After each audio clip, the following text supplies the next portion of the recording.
সরকারের নির্বাহী আদেশে সন্ত্রাসবিরোধী আইনের 18(1) ধারা অনুযায়ী জামায়াত ইসলামী ছাত্র শিবির ও তাদের অন্য অঙ্গ সংগঠন নিষিদ্ধ করা হয়।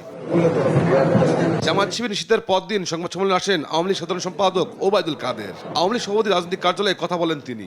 বলেন, জামায়াত শিবির নিষিদ্ধ করায় সরকারকে আওয়ামী লীগ পক্ষ থেকে ধন্যবাদ দেন ওবায়দুল কাদের।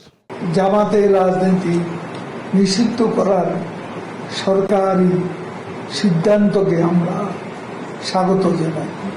জামাতের রাজনীতি নিষিদ্ধ হওয়ার দেশের মানুষ সাধুবাদ জানালেও মির্জা ফখরুল ইসলাম আলমগীর এই সিদ্ধান্তকে অগণতান্ত্রিক,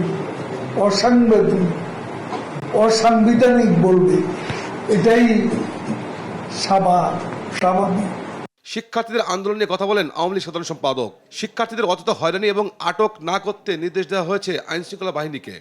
ইতিমধ্যে শিক্ষার্থীদের অযথা হয়রানি এবং আটক না করতে আইন প্রয়োগকারী সংস্থাকে নির্দেশনা দেওয়া হয়েছে।